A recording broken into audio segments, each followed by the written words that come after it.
Have you ever needed to make an adjustment that you did not know how to make to one of your patterns? It can be a real challenge to get to know your body and the shape of your body, because the reality is every body is different. So while I don't need a full bust adjustment, I need other kinds of adjustments. And I have 2 daughters that absolutely require a full bust adjustment. So today I'm happily here to tell you that Rachelle is going to be stopping by, and she's going to show you how to achieve the perfect full bust adjustment all on your own. Today we're talking about a full bust adjustment in a pattern. If you find that you have a lot of extra fabric in your shoulders or above your bust when you are making a pattern according to your full bust size, or if you probably notice it and you're ready to wear it too, the reason is that you have more tissue in your full bust than the pattern is designed for. So if you make it according to your full bust, then your high bust is probably too big. So the best way of going about finding your pattern size to start with is to take a measurement around your high bust. You will come up and over, pull the measurement fairly snug, and use that measurement to determine your base size. Then you will take your full bust measurement around the fullest part of your bust. The difference between your high bust and your full bust is your sewing cup size. Your sewing cup size is different than your bra size, so don't let that throw you off. Your sewing cup size just gives you an indication of how much more fabric you need to go around your full bust versus your high bust. So today I'm going to show you a 1-inch full bust adjustment, which is what Rivet Patterns uses for their FBA bodice. So now we have our pattern piece here. The very first thing that you need to do is find your bust apex. That is the very fullest point of your bust. You can do this either by measuring from your neck down and from the side seam in, or you can hold the pattern piece up to your body and make a mark that way. It doesn't have to be exact, but the more precise you are, the better this will turn out. So when you find your bust apex, place a dot right there.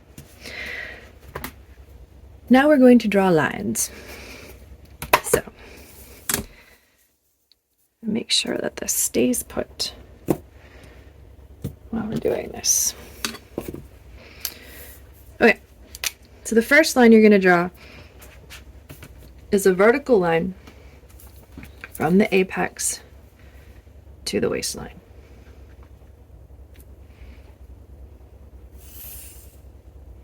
Okay, then you are going to draw a horizontal line. I can fit it in there. I can't.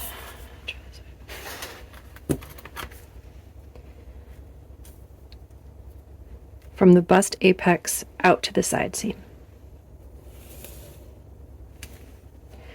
The third line you're going to draw is from the bust point to the arm side. This is kind of an imprecise measurement, but you want it in the bottom third or so of the arm side, so about there.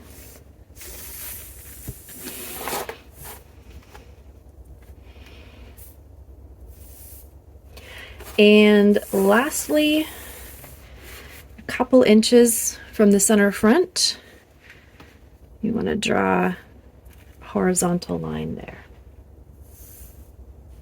Okay. This makes it a little more complicated with the tripod, so bear with me here. All right, now we're going to make some hinges. So the very first thing we're going to do is cut from the waist seam up to the bust apex.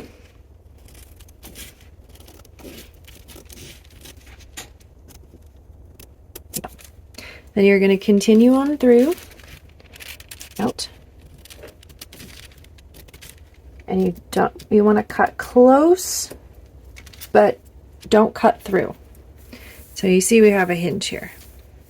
It's nice, huh? And then we are going to make another hinge.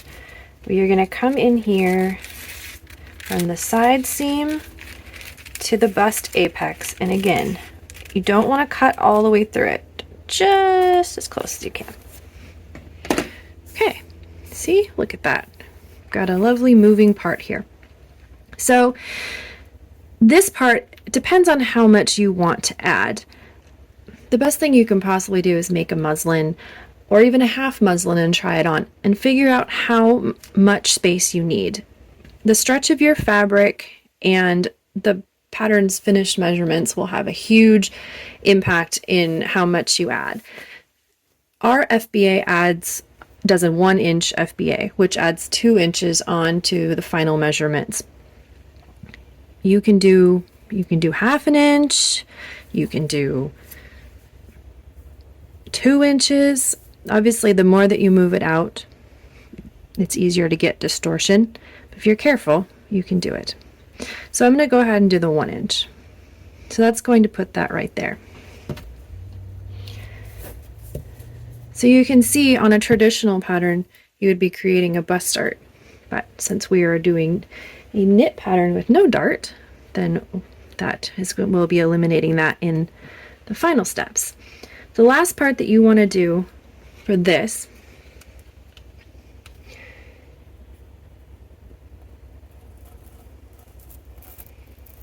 is you want to cut this bottom piece. So you're going to move this down to match right here. It's not a lot. The bigger your FBA, the more you'll need to move it down.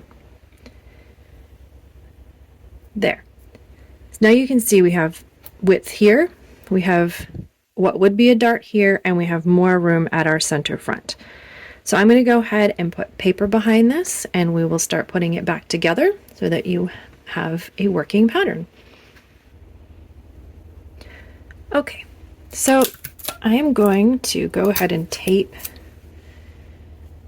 this bottom part down so it doesn't move, because we won't be doing any more adjusting to that part. Okay, so here's my 1 inch, like this. So we want to draw a reference line here so that when we move this hinge again, we have something to come back to. So I'm going to go ahead, try and make it as straight as possible. Got a straight ruler. There. So you can see that there. All right, now we want the hinge to go the other way.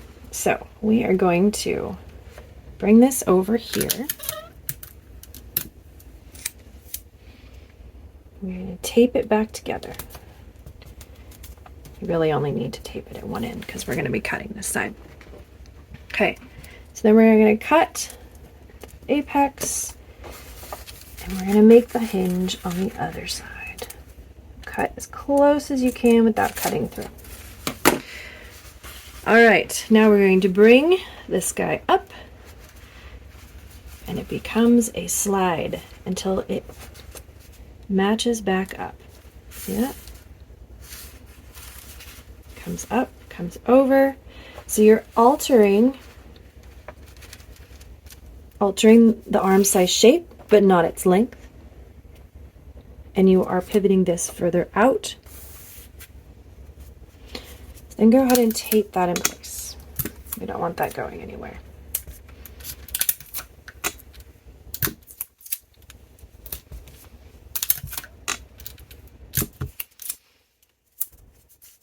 All right, so now you're going to trace around your entire pattern, and you're wondering what to do here.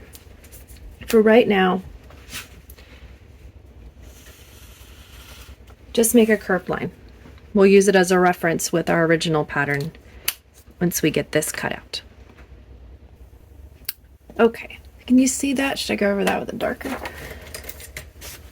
So we have our pattern piece. This is our new pattern piece traced out. Our new arm side, the shoulder, and the neck remain the same. They haven't changed. Your center front, this is horrible because I don't have my straight ruler. Your center front is now down a little bit further. Now this has changed a lot here. And you still do not have a bottom waist. So if you take your old pattern piece and you tape it back together, which is easier if it's not tissue paper and hasn't made itself twisted multiple times. There we go. Okay.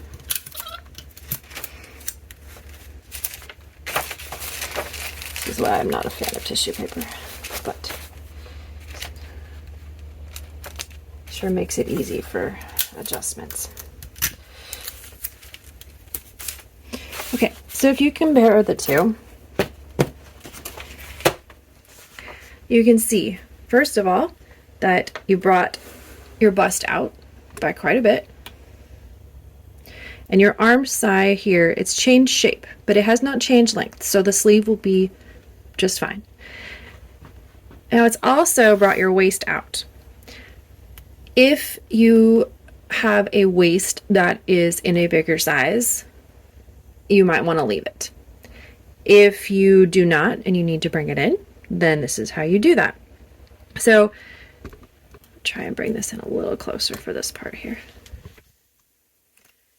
Okay, so we don't want to match right back up here, because then you'll end up lengthening your side seam and then you'll have to ease it into your back bodice. So this point right here was where the waist ended, and that's fine. So what we want to do though is, you see this distance? This is what you want to bring it back in, because this is where your waist was. This mark right here. Right? So where this comes in here, that's your new waist point. Okay, so now we don't need our old pattern piece anymore. Get it out of here. Oh, I taped it. So now we need to bring this in, and then we need to draw your new seam. So you don't want to start cutting your bust off too early, because that would negate all the things that we did. So bring it down about here and gently curve down to that point. Then you want to do the same thing here at the waist. Now remember, you don't want to angle up too fast or you're going to get a weird little point here, especially if this is just a top bodice and not an entire hem. If you're doing this on a shirt or a dress, this hem is going to be way down at your hemline somewhere, and that's completely fine. But we want to make sure that this starts out straight. And then this is where you get artistic. You make sure this is true as well. And then you just kind of, it's hard for me to do this with the tripod.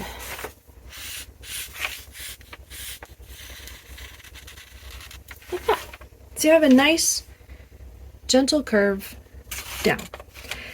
Cut this out and you're ready to go.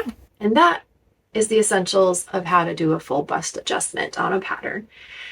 The reason that you may want a full bust adjustment, especially if you are looking at a pattern company that already includes an FBA pattern piece, is if you want a more accurate measurement for yourself. The FBA pattern piece really relies a lot on the stretch of the fabric, and there's a lot of give and take there. But if you wanted a very specific amount to get your best fit, that is a good way of doing it. The other reason is if your full bust measurement is even higher than what the FBA accounts for, it would also be the best way to get the best fit for you.